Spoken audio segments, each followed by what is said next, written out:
Cek, cek, cek. Kamera action. 5, 4, 3. Assalamualaikum warahmatullahi wabarakatuh. Pemirsa, hari ini ketemu dengan sahabat saya ini dari RRI Purwokerto. Namanya Mas Januar. Januar. Ini kelahirannya kalau nggak salah ya Januari ya. Itu udah pasti.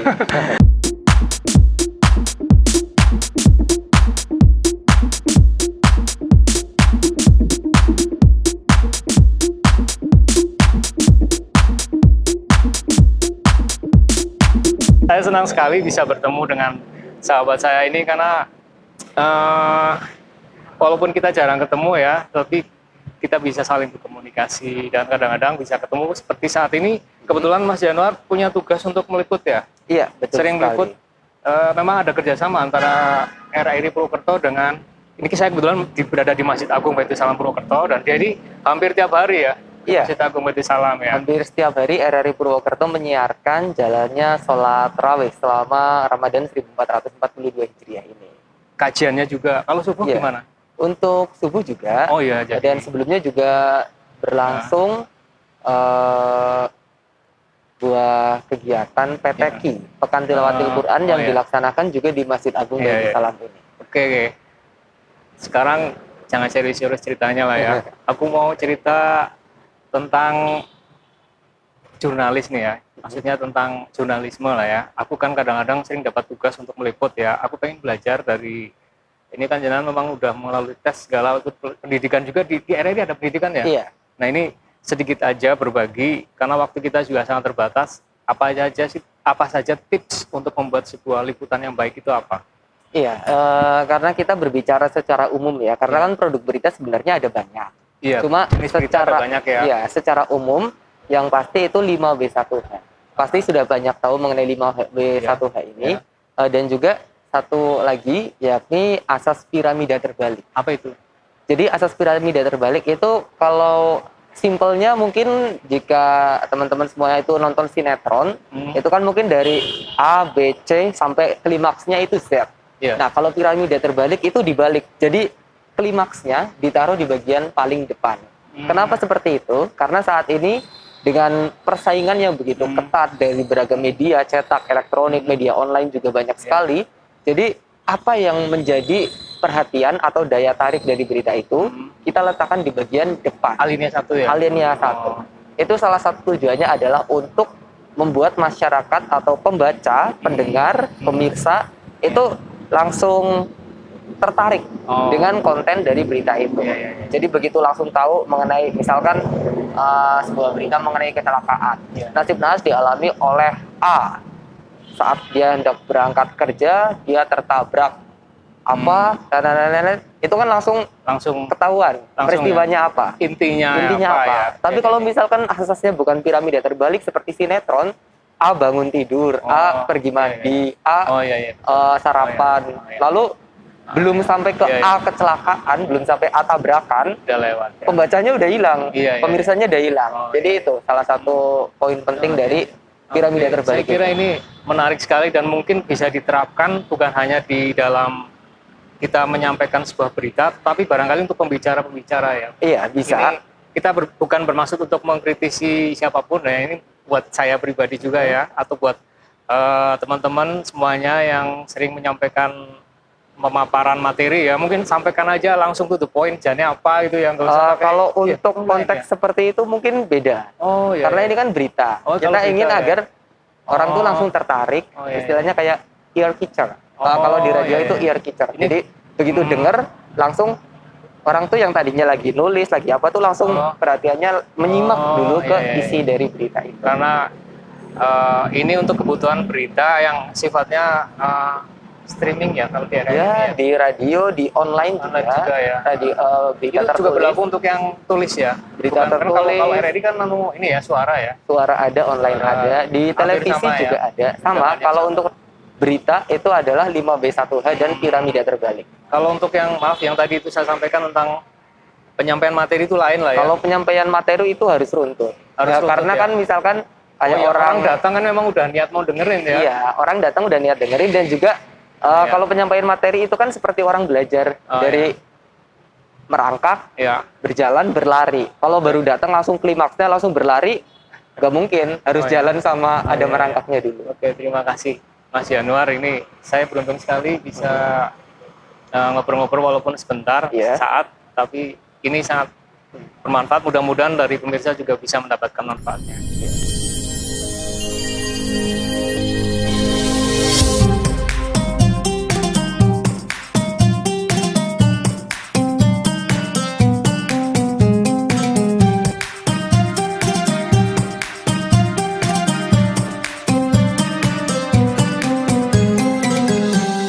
Assalamualaikum warahmatullahi wabarakatuh. Para pemirsa, kaum muslimin muslimah yang dirahmati Allah. Pada hari ini tanggal berapa ya? 7 Mei. Tanggal 7 Mei tahun 2021, saya di Masjid Agung Baitul Salam Purwokerto berada di stand ya, walaupun boleh dikatakan sebagai stand untuk penerimaan zakat fitrah. Ya, betul ya? Betul, Ini Pak. di sini Masjid Agung Baitul Salam sudah bisa melayani pembayaran zakat fitrah ya? Sudah. Sebenarnya sudah sejak tanggal berapa ini? Ini sejak pertengahan. Iya. Sejak pertengahan Ramadan. Oh ya, maaf dengan Mbak siapa? namanya? Farida. Oh ya, sejak pertengahan Ramadan ya, Iya. tanggal 15 Ramadan yang lalu ya. Ini ya, oke. Berapa sih sebenarnya kalau sekarang ini? Untuk zakat fitrah sendiri itu per orangnya itu 30.000. 30.000. Tapi jika dalam bentuk beras itu kan 3 kilogram. 3 kilogram Ya. beras. Dalam bentuk beras boleh ya, gitu dalam ya. bentuk beras bisa. Berasnya apa aja bisa ya? Bisa. Mau beras citandui, beras apa Iya, boleh ya? Oke, boleh. karena emang ditentukannya beras sih ya. Mm-mm. Sudah banyak yang membayarkan zakat di sini? Sudah, Sudah ya. alhamdulillah. Tidak hanya warga sekitar Masjid Agung mungkin Iya, ya, banyak betul. juga yang dari luar Ya, ya. betul sekali. Oke ya. Jadi pemirsa, untuk Anda yang berminat untuk membayarkan zakat bisa dilayani di Masjid Agung Baitul Salam Purwokerto yang terletak di kawasan alun-alun ya, Ya. di sebelah barat alun-alun alun-alun. Kota Purwokerto. Nah, ini di sini nih Mbak Farida ini kalau nggak salah relawan ya. Iya, betul Boleh diceritakan sekali. relawan dari mana ini? Saya relawan dari Universitas Jenderal Sudirman, Oh, Universitas Jenderal Sudirman ya. Ya. Fakultas apa? Fakultas Ekonomi dan Bisnis. Ekonomi dan bisnis. Berarti ini masih nggak beda jauh dari bidangnya ya? Ya, Ya. Belajar mengenai ekonomi syariah juga ya? iya Oke belajar ya. juga. Kalau dari Fakultas Ekonomi dan Bisnis Unsur, berapa orang yang jadi relawan di sini? Kebetulan saya sendiri, Oh, sendiri? tetapi ada 2 teman saya relawan itu berbeda universitas. Yang Oh. satu dari IAIN, Ya. yang satu dari UMP. Jadi untuk mahasiswa Ya, relawan ada 3? ada 3. Cuma 3? 3. Oh, saya lihat kemarin kok banyak sekali, itu dari mana aja? Kemarin itu panitia Ramadan. Oh, kalau panitia. Tapi kalau 3. untuk relawan sendiri Ha-ha. 3. 3. Kalau yang relawan tapi bukan mahasiswa ada juga? Tidak. Oh enggak. Jadi kalau relawan ini masih banyak terbuka kesempatan ini ya sebenarnya ya. Kalau mau jadi relawan sebenarnya kemarin-kemarin kalau mau daftar, waktu itu daftarnya di mana? Pas itu daftar di sini. Langsung ke sini Di aja. kantor, ya. Oh, gitu ya ya. Kok bisa-bisanya sampai ke sini emang udah sering ya? Udah sering jadi relawan gitu ya? Enggak, baru kali ini. Oh, itu. Oh, Iya, belajar kebetulan pengalaman ya. ada info, ya. Oh, info dari mana? Ada info dari pengurus, salah satu pengurus Oh, masjid, siapa? Bapak Sudarman. Oh, gitu. Masih ada hubungan saudara? Ada Oh, apa? Bapak. Oh, putra jenengan putranya. Ya. Ini saya jadi ini investigasi ini ya. Ya, ya, ya. Investigasi ya. Ya, ya, ya, ya, betul. Oke ya. Jadi setelah sudah berapa hari nih di sini berarti? Berarti kalau saya ini kerjanya mulai Iya, ya. kerjanya Sebagai relawan awal mulai Ramadan. mulai awal Ramadan malah berarti ya. awal Ramadan. Oh, ya. Ada Awal hikmah puasa. apa yang bisa dipetik setelah menjadi relawan di sini? Ada Ya, ya. ada pengalaman, kan selama ini belum pernah ya Oh ya. jadi relawan seperti Ya. ini. Ya, ya. Berarti bisa untuk belajar, jadi Jadi lebih lebih- tahu juga tentang zakat. Oh, gitu. Jadi lebih Lebih- rela lagi ya. Iya. Ya, ya. Oke, ya, ya. Dari ada agak kesulitan apa mungkin selama melayani ini, ada suka dukanya apa ini? Suka duka, tidak ada dukanya, suka Suka banyak lebih sukanya banyak ya. sukanya. Oh ya, setelah Ramadan selesai ini apa planningnya apa, programnya apa nih, mau apa ini? Planningnya Mau setelah dilanjutkan Ramadan, lagi eh, lebih banyak lagi konsentrasi di Masjid Agung atau bagaimana ya, ini? insya Allah masih lanjut Ada kegiatan apa? kegiatan, masih ini skripsi, mengerjakan tugas akhir. Oh, sambil menyelesaikan Iya. tugas akhir, tertarik untuk banyak juga, lebih banyak berkecimpung di kegiatan ini. Baiklah, Iya. mudah-mudahan sukses ya di Amin. karir, bukan karir ya, studi lah ya. Jadi Studi dan juga kegiatannya. Ini nanti selanjutnya habis dari sini saya akan ngobrol dengan Mas Huda ini ya. Kan kita step by step nih, soalnya kan ini kebetulan kita punya mic cuma satu ya kan. Iya. Satu-satu jadi gantian. Oke. Baik, sekarang kita beralih ke Mas Huda ya. Boleh ya Mas Huda, kita ngobrol-ngobrol sebentar ya. Oke ya. Mohon maaf dicopot. Sebentar ya, kita cut dulu. Nah, gitu ya. Oke, bismillah. Ya. Ya, kita ini bincang-bincang santai kok. Bincang-bincang santai menjelang buka puasa. Ya, Iya. betul ya? Iya, betul. Nah, mohon maaf, saya sih udah kenal, tapi kan pemirsa belum tentu kenal. Iya. Ini apalagi mukanya ditutup ya kan, kelihatan Iya. matanya. Maaf, namanya siapa Mas? Ya, perkenalkan nama saya Muhammad Syaiful Huda. Muhammad Saiful Huda. Ya, Nama biasanya di sini- bekennya apa ini? Nama beken? nama bekennya Huda. Oh, biasanya Huda panggilannya. ya. Oke, ya. Bagus ya. Nama yang bagus ya. Iya. Ini Farida, ini Huda ya. Iya. Baik.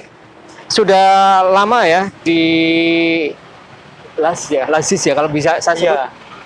Lembaga Amal Zakat, Lembaga ambil zakat. Lembaga Amil Zakat Iya. loh ya. Ya, Lembaga Amil Zakat Masjid Agung Baitul Salam ya. Sudah berapa tahun Mas? Ya, kurang lebihnya sekitar hampir 3 tahun ini. Hampir 3 tahun ini ya. Hampir 3 tahun. Oke, baik. Sekarang mungkin saya bisa tanya lebih umumnya itu, LAS itu tugasnya apa? Lembaga Amil Zakat itu tugasnya apa ini? Pertanyaannya ini pertanyaan mudah loh ya. Iya, pertanyaan mudah. Ya, apa ini Mas? Iya. Kita biar mudah bagi Mas Huda karena kan beliau udah berkecimpung lama. Tapi Iya. bagi para pemirsa kan pengen tahu ya. Ini kan Iya. pendengar ini. Ya, silakan Mas. Jadi kalau lembaga ambil zakat Masjid Agung ini tugasnya yaitu mengumpulkan Zakat, infak sedekah sedekah. ataupun wakaf dari orang ataupun lembaga, kemudian nanti disalurkan kepada masyarakat yang membutuhkan. Oh, jadi selain mengumpulkan juga menyalurkan ya? Iya, sekaligus iya. menyalurkan. Kok saya nggak pernah dapat saluran ya? Nggak. Memang ada kriterianya ya, ada kriterianya. Tidak kriterianya. semua orang loh ya. Iya. Tidak semua orang dapat bantuan lah ya. Iya, betul. Tapi kalau untuk relawan dapat nggak ini? Kalau relawan Kasihan nih soalnya dia berharap ini, walaupun Iya. sebenarnya rela ya, ikhlas, tapi Iya. dari Lasis ada sedikit parsel Iya. atau apa? Nanti kalau dari Lasis itu ada yang Ada. namanya uang lelah. Oh, uang lelah Iya, ya, uang lelah. jeripaya ya. Nanti diambilkan dari infak sedekah. Ya itu dapat nih, dapat buat Ya, lebaran insya ini, Allah buat dapat. beli baju baru. Ya. Ya, Lumayan nanti lumayan. baru buat sebelum lebaran. Oh ya, satu lemari ya. Ya, bercanda ya Mas ya. Ya. Oke ya. Mungkin ada sesuatu yang ingin disampaikan dari Mas Huda kepada pemirsa ini. Barangkali ada yang masih ragu-ragu. Aku misalkan mau bayar zakat di sini atau mau itu nanti gimana pengelolaannya, apa dapat laporan keuangan atau gimana gitu. Oh, Misalkan mau seteratur loh ya. Kalau zakat kan Ya. hanya ini Ya, ya, hanya Idul Fitri. Tapi kalau untuk yang infak, sedekah itu kan bisa tiap bulan atau tiap Ya. hari ya kan. Itu Ya. gimana, dapat laporan nggak? Kalau donatur khusus lah ya, misalnya Ya. aku mau donasi 100.000 per bulan misalnya gitu, dapat laporan keuangannya ya. ya itu dapat. Ada ya. Ya. Jadi begini, kalau misalnya ada orang yang mau menjadi donatur tetap Ya. di Lasis Masjid Agung Baitul Salam itu bisa. Iya, iya. Ya. Misalkan mau jadi donatur untuk zakat, infak sedekah ataupun wakaf itu bisa. Tinggal menghubungi kontak person yang ada di Lasis Masjid Agung Baitul Salam. Yaitu Mas Huda. Ya. Ya. Nomornya Mas, kalian disebutkan aja. Ya.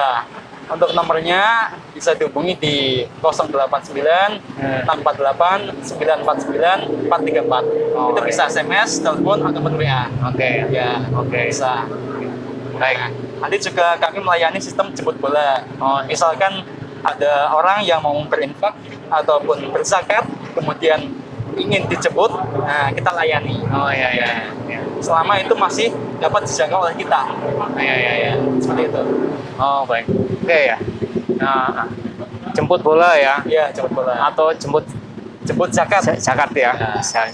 Ya, sudah ada yang jemput belum nanti?